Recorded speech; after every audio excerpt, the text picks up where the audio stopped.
Bueno, primero, mil gracias por quedaros. Siempre en la última charla uno tiene como la duda de si va a haber como masa crítica o no. La charla es una charla nueva que creé ad hoc para el Marketing Day, así que no está como muy recorrida. Me encantará compartirlo con vosotros. Tiene un poco del recorrido profesional que os compartía el compañero y también de la búsqueda académica que estoy haciendo con la Flaxon Argentina. La primera pregunta que salía, muchos me preguntaban por el título, ¿no? Y la noticia es que no me enamoré de un robot.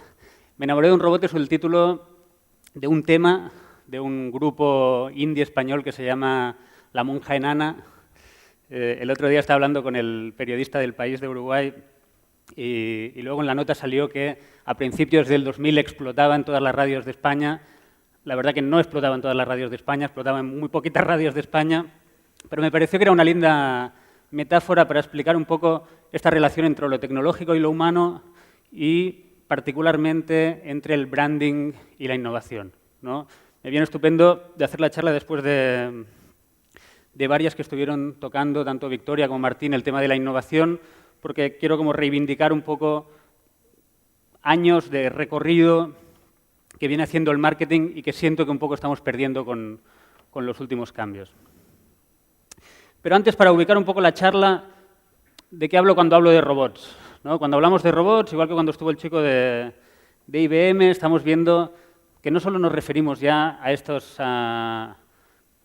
figuras antropomórficas o muchas de ellas que tienen que ver más con figuras de inspiración animal, sino que sobre todo lo que tenemos hoy es la emergencia muy fuerte de todo lo que tiene que ver con seres de software, que finalmente hacen lo mismo, que también sustituyen funciones históricamente realizadas por humanos, pero que vemos cómo de a poco se van acercando al mundo del marketing en el sentido de que empiezan a hacer funciones que muchos de nosotros hacíamos o hacemos todavía, ¿no? Me acuerdo que Martín nombraba el chatbot que contestaba a las redes sociales, por lo menos los primeros disparadores, y que definitivamente está sustituyendo el lugar de muchos profesionales que se dedicaban anteriormente a esto.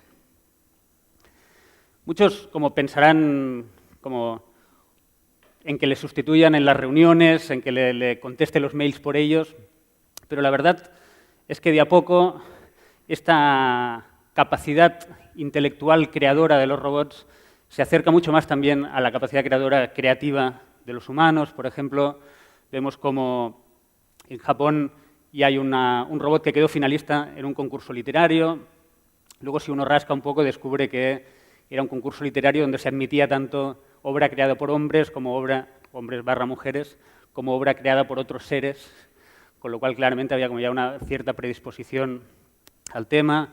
El Financial Times también está como poniendo a competir a su editora jefa contra Emma, que es otro robot como creando noticias, y cada vez como vamos a estar como escuchando más este tipo de discusiones y este tipo de comparaciones que hoy nos suenan mucho a PR, ¿no? Nos suenan como algo que nos queda como medio lejana, parece como todo un montaje para contar una historia. Por ejemplo, Watson, el robot de IBM, el otro día presentaron el tráiler de Morgan, una película de terror, donde el tráiler había sido escrito, la edición de imagen había sido escrito por Watson analizando miles de películas de terror, analizando el metraje de toda la película y escogiendo cuáles eran estos cortes con los que iba a armar el tráiler. De nuevo, si uno rasca un poquito, descubre que después tuvo una edición, tuvo una corrección, le acabaron de retirar algunos de los cortes, parece que no tomaron todo el riesgo, pero sí tomaron la oportunidad de PR.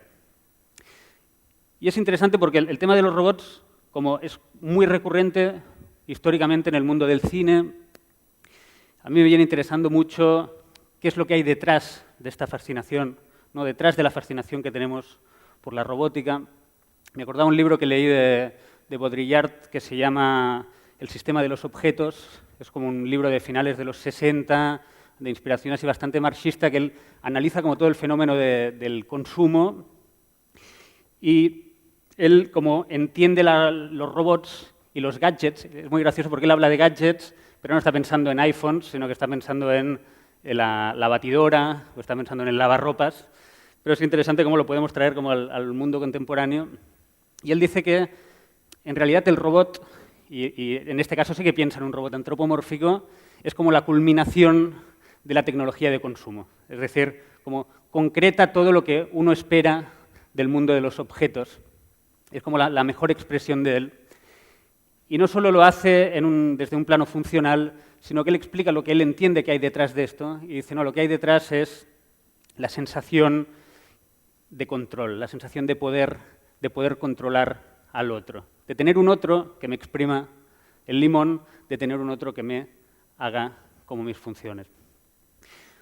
Uno podría discutir un poco esta mirada, pero sí que es cierto que tomando este deseo, ¿no?, de inspiración también como más psicoanalítico, es interesante ver cómo la industria del sexo, por ejemplo, es una de las más avanzadas en el mundo de la robótica y algunos se acordarán cómo Ashley Madison, una web de citas que vendía como un portal de citas con mujeres casadas, ¿no?, que tenía aquellos titulares de como vive tu vida, ten una aventura o algo así, fue denunciada porque de los 5 millones y algo más de perfiles femeninos que había, apenas 12.000 eran mujeres reales y el resto eran chatbots o robots que se encargaban de generar como ciclos de interacción con los hombres que finalmente eran los que pagaban el servicio, ¿no? Cabe decir, obviamente las mujeres entraban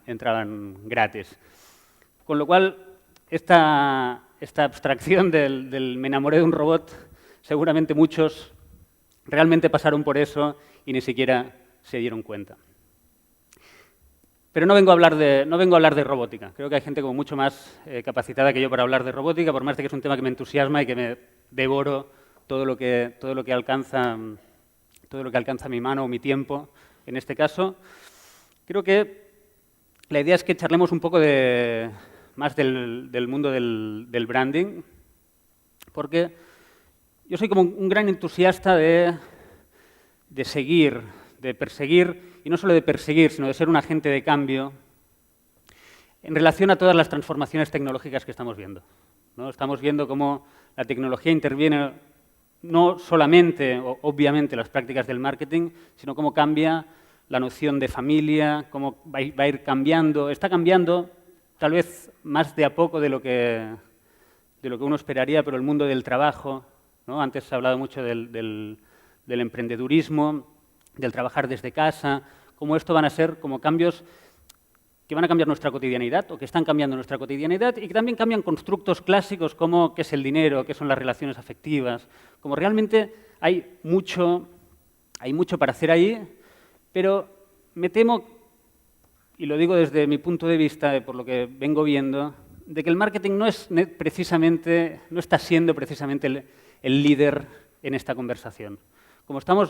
Nos gusta mucho como mirar todo esto increíble que está pasando, nos fascina, nos interesa, traemos metodologías del Agile Development, traemos el Scrum, del mundo de la ingeniería, del mundo del emprendedurismo, y siento el marketing como un poco acomplejado, diría, ¿no? Como muy necesitado en traer cosas hacia el mundo del marketing y no tanto en, che, mira nosotros lo que sabemos hacer, mira qué bueno está, para que lo tomen en otras disciplinas.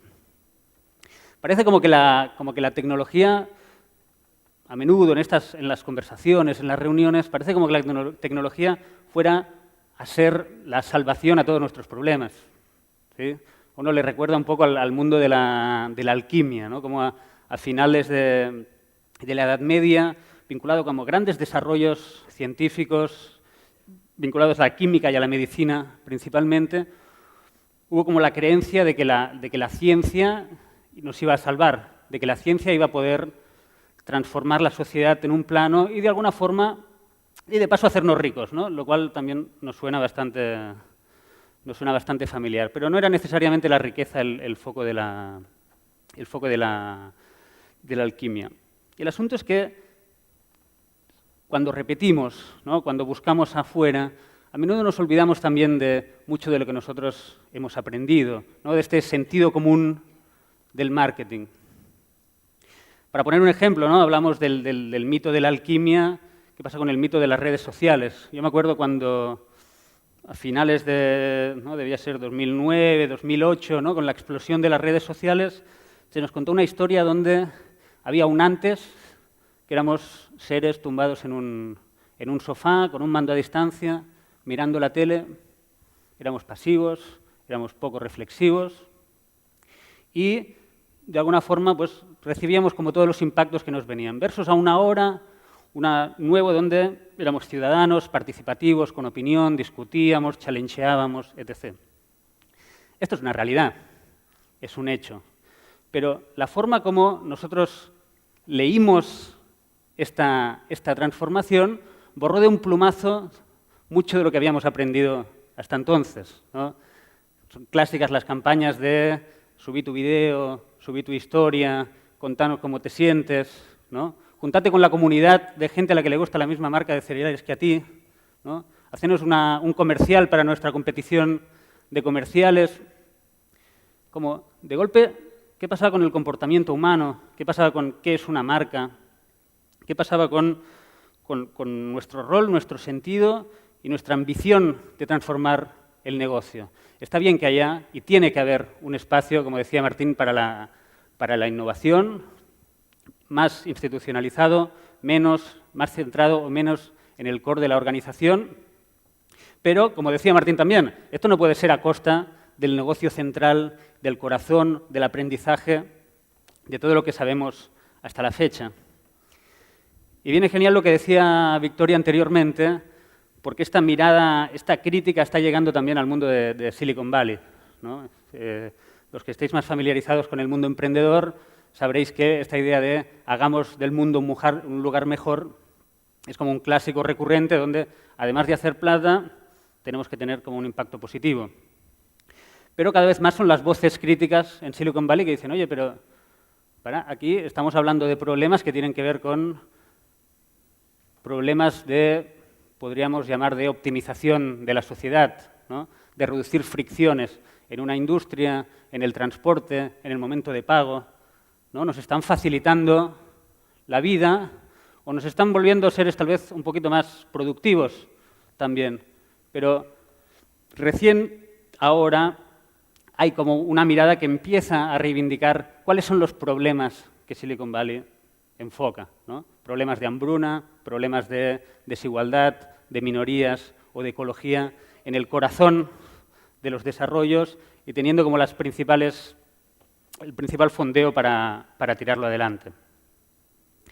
Y me acordaba de este tipo, Marc Burgess. Él tiene una teoría que le llama la Promise Theory.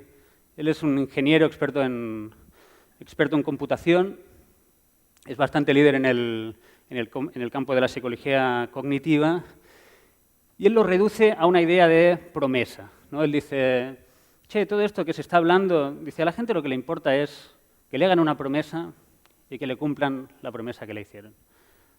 No le importa que le hables de tecnología, de robots, si lo hace un humano o no lo hace un humano. Lo que le promete algo, hacelo. Y esto es muy clásico del marketing. Es interesante, a muchos les recordará al Jobs to be Done, ¿no?, de Christensen, pero también nos recuerda un poco a cómo fue narrada la revolución industrial en su momento, ¿no?, donde la revolución se llevó por delante millones de puestos de trabajo, convirtió Londres en una de las ciudades más peligrosas del mundo, ¿no? De ahí salió Sherlock Holmes. Pero esta es la parte como que no contamos de la revolución industrial, ¿no?, la dureza y el impacto que tuvo en nuestra sociedad. Más allá de esto, me interesa la idea de promesa, ¿no? Porque tal vez, mira, aquí sí que tenemos a un ingeniero agarrando como años de aprendizaje del mundo del marketing. Porque de promesas sabemos y de hacer del mundo un lugar mejor y sabemos también, ¿no? Una marca clásica como Coca-Cola siempre tuvo en su ADN la idea de poder mejorar el mundo en el que vivimos. Vamos a ver este comercial, que es clásico, pero siempre es lindo verlo de nuevo.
tal vez no tanto, pero un poquito mejor también hace el mundo este tipo de comercial. Esto salió durante tiempos de la Guerra Fría, ¿no? De la Guerra de Vietnam. Era un mensaje de esperanza para el mundo y una gran innovación en el mundo del marketing.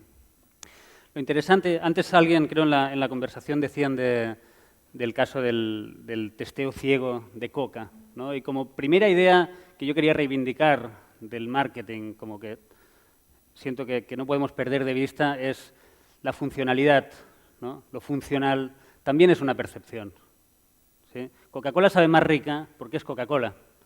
Cuando Coca-Cola tiene comerciales brillantes, Coca-Cola es más refrescante. Cuando Quilmes tiene un comercial increíble, el sabor de Quilmes es mejor.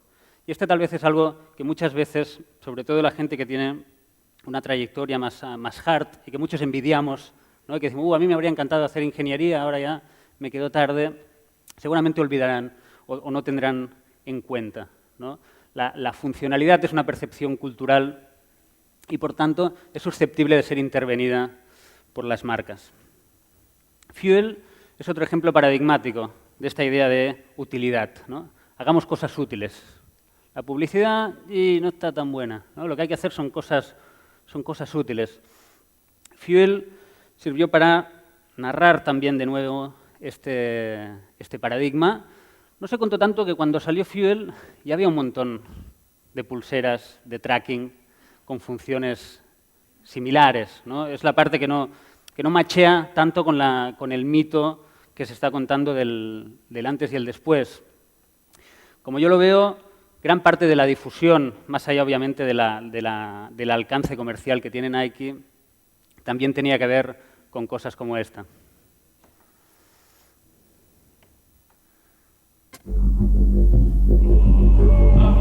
And on that day a dark warrior rose to the earth to destroy the beautiful game.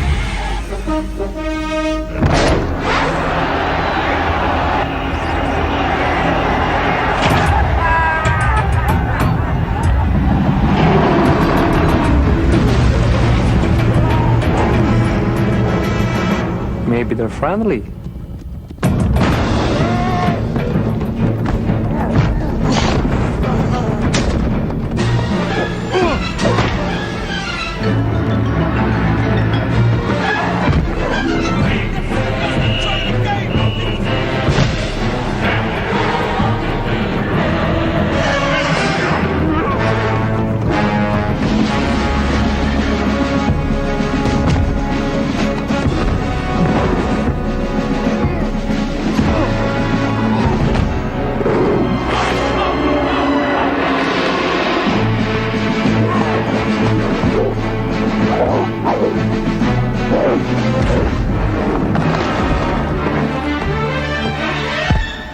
Au revoir.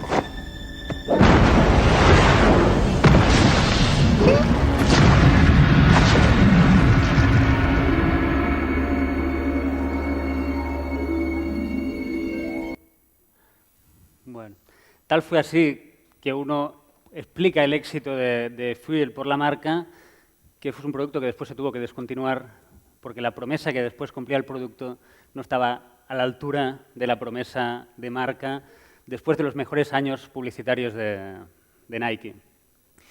Y como segunda idea, ¿no? Ya que hablamos de promesas, también reivindicar nuestro entendimiento en ese sentido y decir, che, las promesas no necesariamente tienen que ser promesas de mensaje concreto. Hay otras formas de prometer que no son lineales y que tienen que ver con crear un mundo de asociaciones, crear redes de asociaciones afectivas, cognitivas, sociales alrededor del producto. Tercer ejemplo, y lo paso rápido, el caso de Pokémon GO. De nuevo lo mismo, ¿no? La explosión de la realidad aumentada, de la realidad virtual. Pero ¿es Pokémon GO se explica por la tecnología o había ya un montón de aplicaciones que hacían ligeramente distinto, hacían lo mismo? Invisimals, por ejemplo, es un proyecto de una startup española de gaming que tiene exactamente la misma metáfora, con una pequeña, gran diferencia, que es, que no tenía a los amigos de Pokémon detrás, ¿no? años 90, toda una generación loca con los Pokémon, con las Game Boys, con las cartas, con las series. Y un tercer aprendizaje del marketing que después vamos a ir llevando al mundo de la tecnología, que es la mayor parte del impacto de la inversión publicitaria se capitaliza a largo plazo. ¿Sí? Esto es difícil de entender, es difícil de vender internamente, es difícil de vender en las organizaciones, pero hay soporte científico suficiente como para poder uno plantarse y tener esta discusión.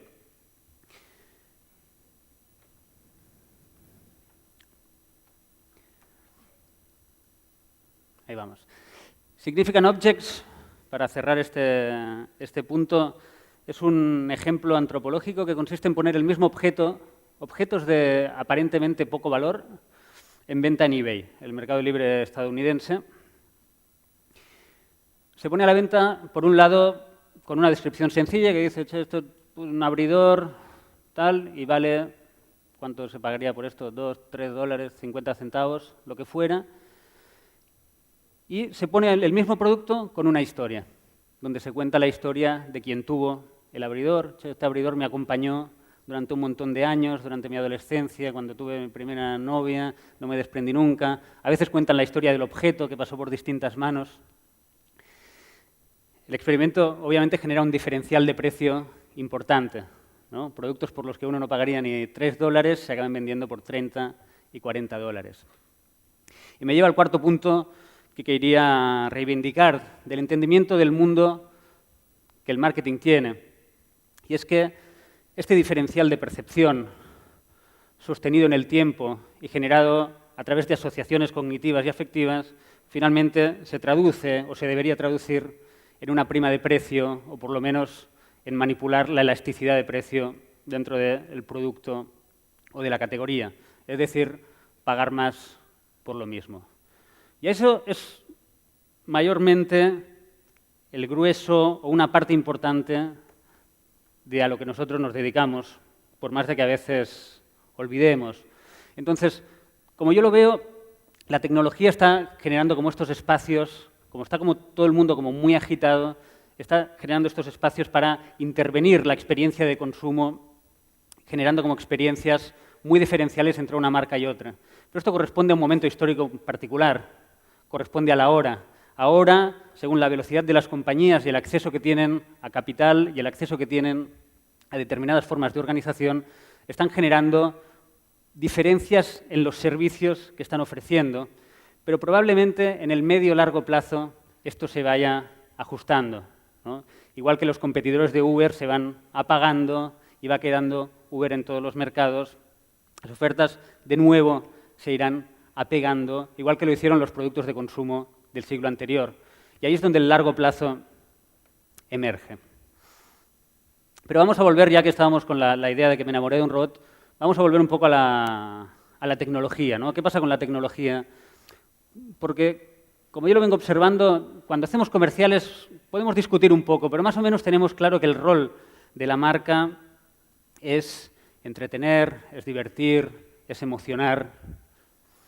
Pero cuando hablamos de plataformas tecnológicas, cuando hablamos de redes sociales, cuando hablamos de aplicaciones de software, me temo que nos quedamos como enfrascados en una discusión con muchas palabrejas nuevas, con mucho foco funcional, con mucho foco a la utilidad.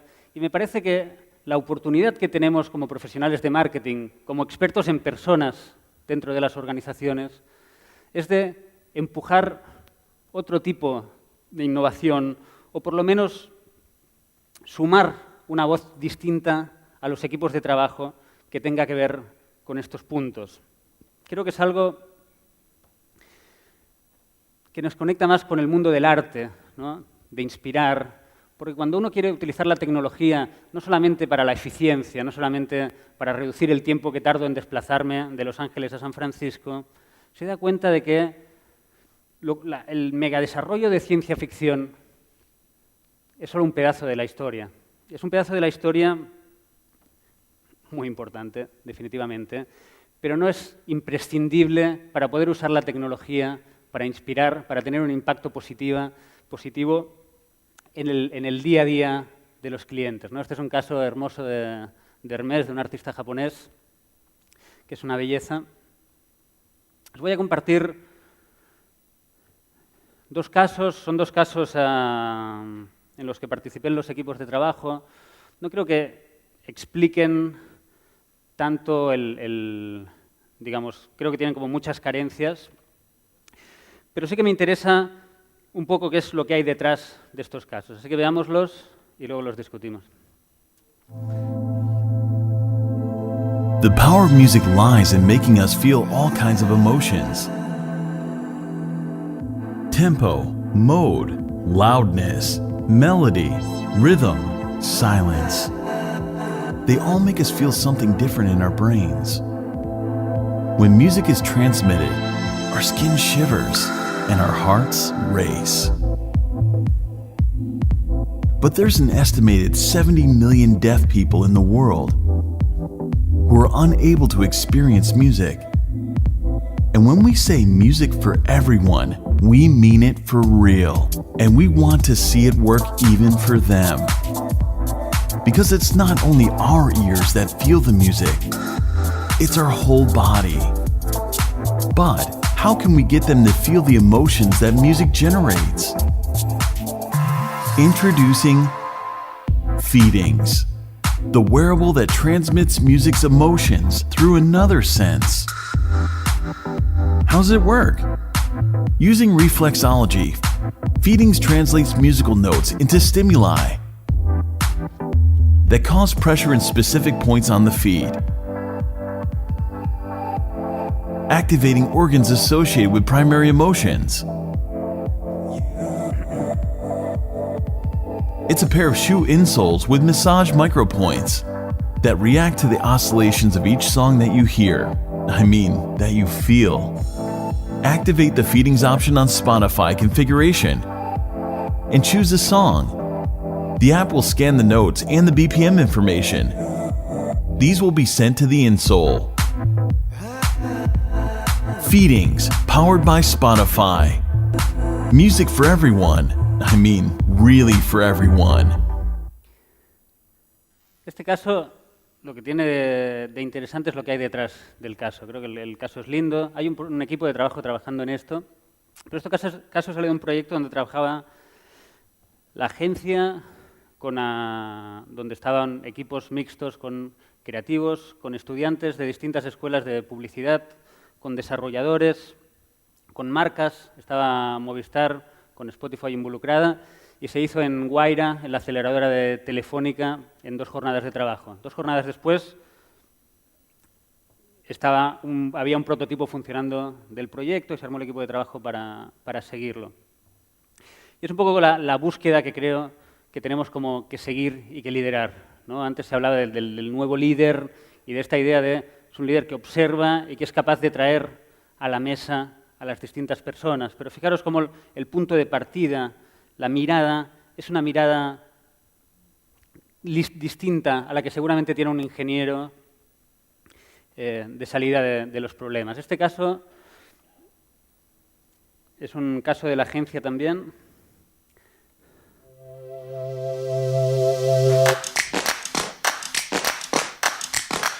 We know that kids put up a fight against eating their food. But how many times have we seen them putting up a fight against playing? We solved this challenge by making parents' job more fun for everyone. Introducing Yummit, a children's food plate that motivates kids to eat healthy through playful tactics. You serve different foods on the same plate. When kids eat, Yummit detects the amount of food consumed. Then, that information is sent in real time to the Yummit game. Like the child, the character will have more or less energy, depending on what he or she has consumed. The healthier the kids eat, the more virtual energy their favorite character will have. That way, when the child finishes eating, they can enjoy the games and learn about the benefits of eating healthy. But there's more. Yummit syncs the plate, game, and mobile app for parents. And since it analyzes the type of food that the child consumes, it suggests the perfect diet for them. Plus, parents can send messages to their children communicated through the game. And one of the most important video game companies is going to include Yummit in their games in 2017. Also, an association dedicated to autism will be adding Yummit to their treatment plans this year. That's why the worldwide press has been covering Yummit. A simple and smart innovation that will help the next generation enjoy the process of learning to be healthy eaters. This is Yummit. De nuevo, este es un proyecto nacido en la agencia, en el seno de la agencia, un proyecto liderado por José y el Vasco, dos personas del equipo creativo, con un disparador que es tan humano como que es del propio Vasco, que digo, che, ¿por qué no hacemos algo? Porque me cuesta mucho que la niña me coma por la noche. Podemos hacer algo que me ayude en este sentido. Y lo interesante es que cuando mostrábamos los prototipos o las ideas a padres y a madres, había mucha gente que la rechazaba totalmente. Decía, no, ¿cómo voy a poner un plato que estimule al niño o a la niña para que se coman la comida? Primero, que para eso estoy yo, que le doy la orden y se tiene que comer. Segundo, que me está ocupando mi lugar, me hace sentir como un mal padre. Y ahí pensaba, ostras, estos son temas publicitarios, ¿no? Estos son temas, son tensiones, como hablábamos antes. ¿Qué hace un buen padre? ¿Qué hace una buena madre? ¿No? ¿Qué hace a un buen hijo, finalmente, también? Uno que obedece, uno que juega, uno que necesita estímulos. Entonces, creo que, de nuevo, esto es un concept que se está viendo la posibilidad de darle continuidad. Ya desde algún tiempo hay como distintas conversaciones abiertas, pero que finalmente lo interesante es, che, no esperemos, no nos quejemos, como empecemos, veamos el alcance, no es tan complejo como parece, realmente la tecnología está muy accesible hoy, y es dar un paso adelante, liderar los equipos y tratar de darle un enfoque distinto. Habíamos empezado con La monja enana, donde nos contaba esta historia de una chica que se enamoraba de un chico y que luego con el tiempo se daba cuenta de que el chico no era tal, sino que en realidad era un robot, ¿no? Y la canción es bastante divertida porque cuenta las ventajas y las desventajas. Entre las ventajas dice que lo puede volver a programar cada vez que quiere. Y me recordaba este libro de Sherry Turkle, The Second Self. Es un clásico también de psicología computacional. Es de los 80, no sé si es 84 o así. En uno de los capítulos Sherry cuenta la historia de Anthony. Anthony es un estudiante universitario que le encantan las computadoras, que ha tenido novias, pero él dice, che, a mí la verdad, y me siento más cómodo con mi computadora que con las chicas, porque no me llevan la contraria, me siento como más seguro, no siento como el riesgo de equivocarme como continuamente, el riesgo de ser rechazado. A muchos lo recordará Ger, ¿no? Solo que esto, fijaros que tiene 30 años de historia. Sin embargo, los últimos desarrollos tecnológicos en este sentido están contando que antes de 50 años habrá bodas legales o matrimonios legales entre personas y robots, entre humanos y robots, porque también podríamos estirar la idea de persona. Pero ellos ponen una condición y dicen, no, esto se va a dar seguro, pero para que se dé, los robots van a tener que aprender lo caprichosos que podemos ser los humanos. Para que realmente establezcamos el vínculo con el robot, igual que lo establecemos con otras personas, el robot va a tener que aprender a decir que no, a cambiar de humor, a llevarnos la contraria, como hacen el resto de personas. Y me parecía interesante porque antes hablábamos de si la fascinación por la robótica tenía que ver con la necesidad de control o de ejercer el control, y parece que se le está como dando la vuelta a este tema, ¿no? Muchos recordarán la escena de 2001 de HAL, donde le dice, che, HAL, abrí la puerta, y HAL, que es la computadora central, le dice, no voy a abrir la puerta, no me interesa abrirte la puerta. Y quería como ir cerrando la charla con esta reflexión a futuro, ¿no? Si realmente le estamos pidiendo a la tecnología cada vez más humanidad, que nos haga sentir, que nos haga emocionarnos, que nos lleve la contraria, que se sienta de distintas formas en distintos momentos. ¿Quién mejor que nosotros en las compañías para liderar este tipo de conversación? Creo que tenemos las herramientas. Tenemos las herramientas para, en aquellos desarrollos donde hay que discutir cuál es la voz que tiene el robot o la aplicación, ¿no? ¿Quién hace el casting de voces? ¿Quién escribe las líneas de diálogo? ¿Quién escribe el árbol de decisión de las líneas de diálogo? ¿No? Igual que decía Victoria, decía, sí, al final alguien tuvo que meter una línea de código, después se puede complejizar más o menos, pero en algún momento alguien tiene que decirle. Y ahí creo que el marketing tiene que estar. Ahí nosotros tenemos que poder traer el conocimiento de marca, el conocimiento de personas y el conocimiento de tecnología también, porque no puede ser ajena a nosotros para poder tener esta discusión. Y por último, como para concretar un poco esta idea, ¿no? Pensad en la idea de personalidad de marca, ¿no? Cuando hablamos de personalidad de marca, históricamente ha sido un PowerPoint con varios adjetivos: enérgica, simpática, alegre, ¿no? Siempre copado, siempre buena onda. Probablemente el 80% son los mismos en todas las marcas, pero eso nunca nos importó mucho. Y dijimos que podíamos construir una personalidad de marca. Ahora que las marcas empiezan a tomar forma antropomórfica o personalidad humana, tenemos la oportunidad realmente de que esto que era una abstracción, de hacerlo concreto, de que realmente se puedan comportar de distinta forma, que se puedan mover de distinta forma y podemos hacer la diferencia desde allí, porque cada vez más nuestra interacción con la marca va a ser con este tipo de plataformas. Así que os dejo con un videíto de cierre.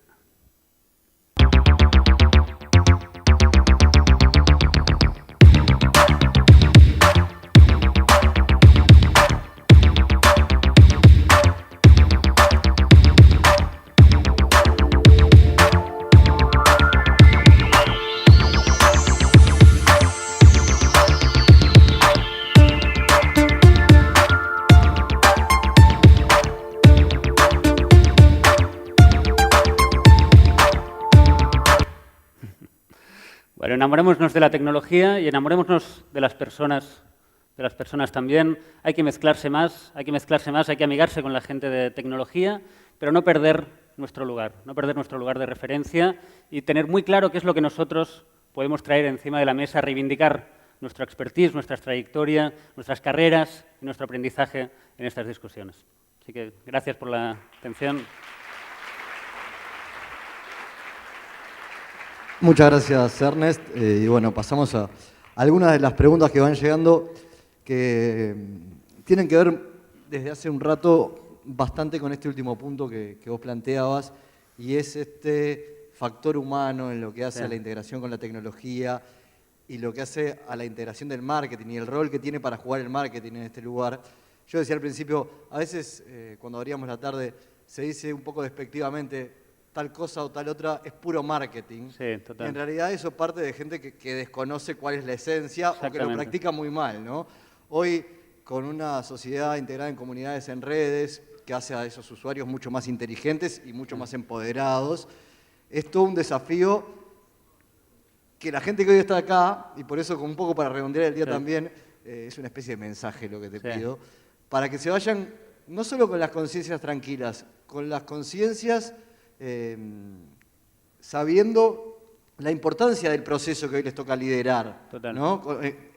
En un mundo que además tiene los liderazgos muy perdidos, saber que en realidad es porque los liderazgos pasan por otros lados y el marketing puede ser uno de esos, ¿no? El de hacer las cosas. Sí, definitivamente. Creo que tiene que ver en algún punto con que el marketing, igual que la comunicación, son como ciencias muy blandas que toman como aprendizajes de distintos lados y tal vez al ser menos compactas las hace como menos defendibles en una conversación contra un ingeniero, ¿no? Contra una ingeniera, en ese sentido.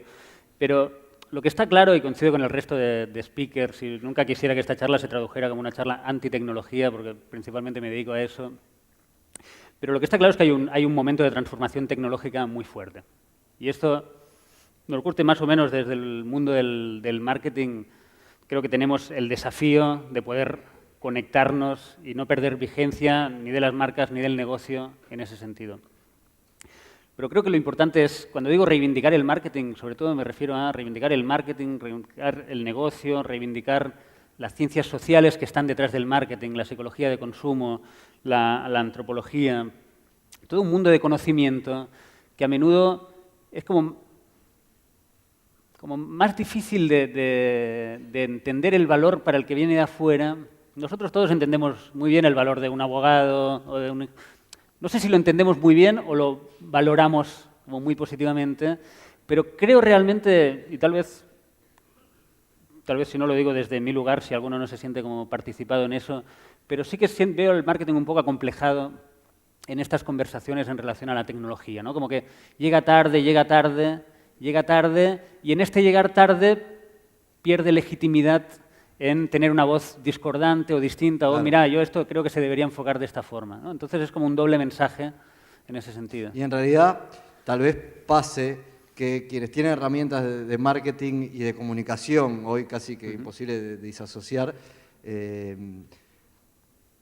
el punto de vista teórico, han aprendido cosas que ni abogados, ni ingenieros, ni escribanos han aprendido para entender el mundo de hoy, aún en ciencias que están en plena transformación y descubrimiento y que son mucho más nuevas y que tienen mucho menos años, yo estudié comunicación y en parte de marketing también, herramientas para comprender estos fenómenos que están pasando. Totalmente. Que de repente al abogado o al ingeniero se le escapan, ¿no? En cuanto a la cercanía entre el usuario y la empresa. Totalmente. Que totalmente. Ya no es el cliente, Obviamente es una dramatización, ¿no? Como hablamos de ingenieros, de abogados, como que nadie se sienta porque realmente como finalmente hay como un lugar de cada una de las personas y cómo afrenta el tema, etc.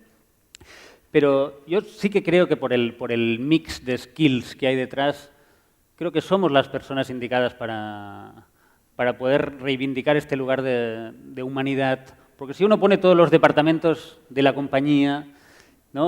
Por ejemplo, de los planners, ¿no? de las personas de planeamiento estratégico, siempre se dijo que era la voz del consumidor, ¿no? Y el brand manager, de alguna forma, también es la voz del consumidor en las compañías, ¿no? Entonces, ahora que todos decimos que el consumidor ya no va más, ¿no? Y que es un ciudadano, un usuario, o lo que fuere, pero que finalmente tampoco podemos olvidar de que lo que queremos es participar del negocio, con lo cual también nos interesa su faceta como consumidor / comprador.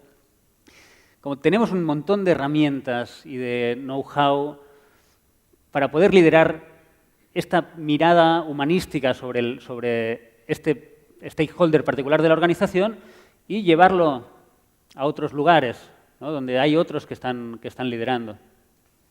Bien, Ernest, muchísimas gracias por nosotros. Antonio Oliva, del Círculo de Publicidad, va a pasar a entregarte el presente. Y al resto les pido que se queden porque viene el sorteo, que es en realidad por lo que se quedaron hasta ahora, hasta el final, y no para escuchar la charla.